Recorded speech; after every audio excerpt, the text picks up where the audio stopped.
Welcome to bird media. నేను మీ పవన్ కృష్ణమూర్తి. మొన్న విజయవాడలో బలిసినోళ్ల పిల్లల భాగోతం అని చెప్పి ఒక కథనం ప్రసారం చేసాం. విజయవాడలో జరిగినటువంటిది.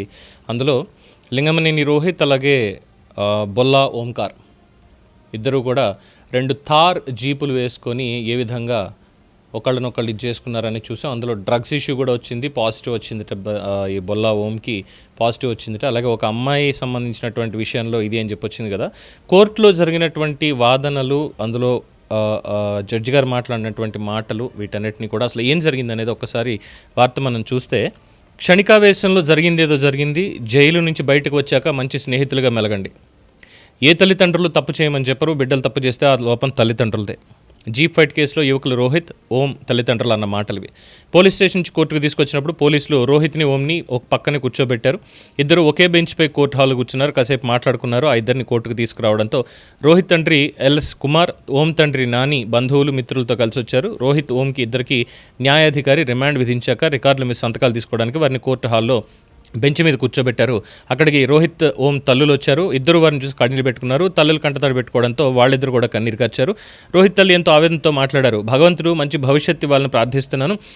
తన కుమారుడు చేతిని ఓం చేతిలో పెట్టి కన్నీటి పర్యంతమయ్యారు. ముందు ఎంతో స్నేహంగా ఉన్న ఇద్దరు జైలు నుంచి బయటకు వచ్చాక అంతకన్నా స్నేహంగా ఉండాలని హితవు పలికారు. స్నేహం అంటే ఇదే, సందేశాన్ని సమాజానికి ఇవ్వాలంటూ సూచించారు. ఇదైంది. ఇక జడ్జి గారు మాట్లాడినటువంటి మాటలు చూస్తే, అసలు వీళ్ళు విద్యార్థులా? వీళ్ళిద్దరూ ఆ విధంగా కనిపించడం లేదు, నిందితుల్ని కవర్ చేయొద్దు అంటూ న్యాయవాదులకి హితవు పలికారు, వాళ్ళ తరఫున ఉన్నటువంటి లాయర్లకి. అలాగే 307 సెక్షన్ని ఎందుకు చేర్చారు అంటూ కూడా పోలీసుల్ని ఆగ్రహం వ్యక్తం చేశారు ఈ విషయంలో. ఘటనా స్థలంలో మా పిల్లలో మీ పిల్లలో ఉంటే ఏంటి అనేది ప్రశ్న. రిమాండ్కు నేరం జరిగిందా లేదా అన్నదే ముఖ్యం. జీప్ ఫైట్లో రోహిత్, ఓంకి జూన్ 5 వరకు రిమాండ్. విజయవాడ జిల్లా జైలుకి తరలించారు. 2 జీపుల్లో మీరిద్దరూ ఒకళ్ళనొకళ్ళు ఢీకొట్టుకున్నారు. అక్కడ సామాన్యులో మా పిల్లలో ఉంటే, మీ పాపనో మా పాపనో, మా అబ్బాయో మీ అబ్బాయో అమ్మాయి ఉంటే పరిస్థితి ఏంటి అని 4వ అదనపు చీఫ్ జ్యుడిషియల్ మెజిస్ట్రేట్ కోర్టు న్యాయాధికారి యు రామ్మోహన్ గారు ప్రశ్నించారు. జీప్ ఫైట్ కేసులో నిందితులు లింగమనేని రోహిత్, బొల్లా ఓంలను కోర్టులో హాజరుపరిచారు. నిందితుల తరఫున న్యాయవాదులిద్దరూ రోహిత్, ఓం ఇద్దరు విద్యార్థులు అని, రిమాండ్ విధిస్తే వారి జీవితం మీద మచ్చ పడుతుంది అని వాదించారు. క్షణికావేశంలో ఒకరి జీపును మరొకరు డాష్ ఇచ్చుకున్నారు అని, దానికి కఠినంగా వ్యవహరించకుండా చూడాలి అని చెప్పి మాట్లాడితే జడ్జి గారు అన్నది, అసలు వీళ్ళు స్టూడెంట్లా కనిపిస్తున్నారా? స్టూడెంట్లు అయితే ఇలాంటి పనులు చేస్తారా? అక్కడ మీ పిల్లలో మా పిల్లలో ఉంటే ఏంటి పరిస్థితి? ఏమైనా జరిగుంటే ఎవరికైనా ఏంటి పరిస్థితి? ఇది ఆయన అడిగినటువంటిది. అలాగే 307 పోలీసులు డిఫాక్టో ఫిర్యాదు కింద నమోదు చేశారు అంటూ నిందితుల తరఫున న్యాయవాదులు వాదించారు. పోలీసులు ఉద్దేశపూర్వకంగానే 307 సెక్షన్ ఎఫ్ఐఆర్లో పెట్టారన్నారు. ఈ సెక్షన్ చేర్చాలి అంటే నిందితుల దగ్గర ఆయుధం ఉండాలి, ప్రత్యర్థిపై గాయాలు ఉండాలి, ప్రాణాపాయ స్థితిలో బాధితులుంటే ఆ సెక్షన్ వర్తిస్తుంది. అలా అని ఎక్కడ ఉంది అని న్యాయాధికారిని ప్రశ్నించారు.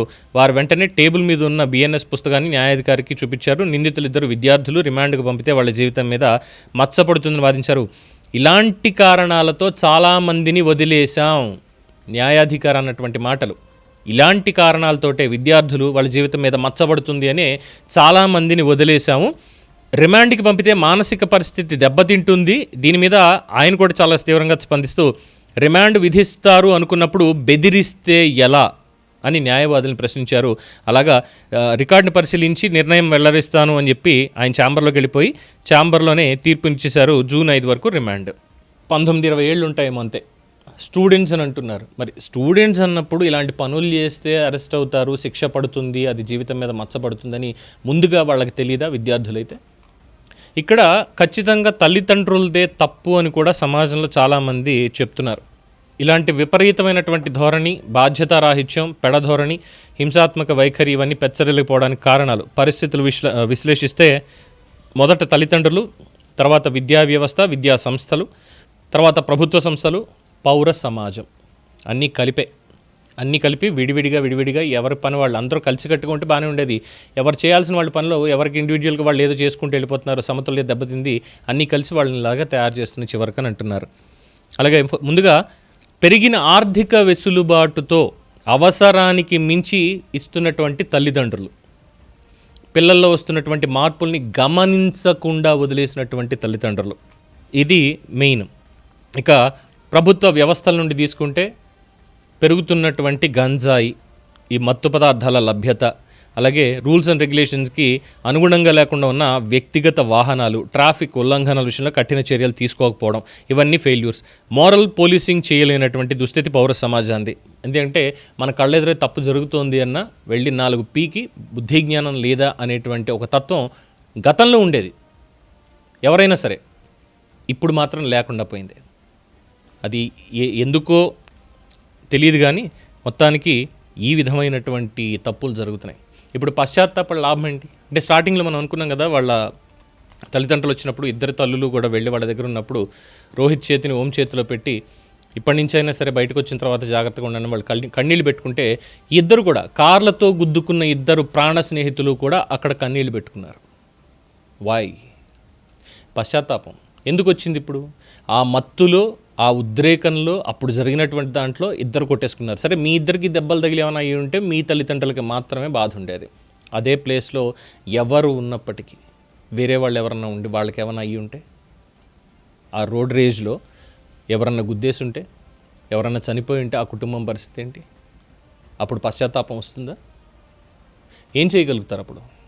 ఇవన్నీ చూసిన తర్వాతే ఇక రిమాండ్ విధించారు జడ్జి గారు. కరెక్ట్ అంటారా? జడ్జి గారు మాట్లాడినటువంటి మాటలు, ముఖ్యంగా నిందితుల్ని కవర్ చేయకండి, అసలు వీళ్ళు విద్యార్థుల అలా కనిపించడం లేదు అన్నటువంటిది. అండ్ దీంట్లో ఇంకొక మాట కూడా అన్నారు, ముఖ్యంగా ఏంటంటే విద్యార్థులు అని వీళ్ళని జైలుకి రిమాండ్కి పంపిస్తే మానసిక పరిస్థితి దెబ్బతింటుంది అన్న దగ్గర రిమాండ్ విధిస్తారన్నప్పుడు బెదిరిస్తే ఎలా అన్నటువంటి ఒక పాయింట్. ఆఫ్టర్ దట్ రిమాండ్కి పంపిస్తే వాళ్ళ జీవితం మీద మచ్చ పడుతుంది అన్న దగ్గర జడ్జి గారు అన్నటువంటిది. ఇలాంటి కారణాలతో చాలామందిని ఇప్పటికే వదిలేసున్నాము అన్నటువంటి వ్యాఖ్యలు. వీటి మీద మీ అభిప్రాయం తెలియచేయండి. చూస్తూనే ఉండండి ది బర్డ్ మీడియా.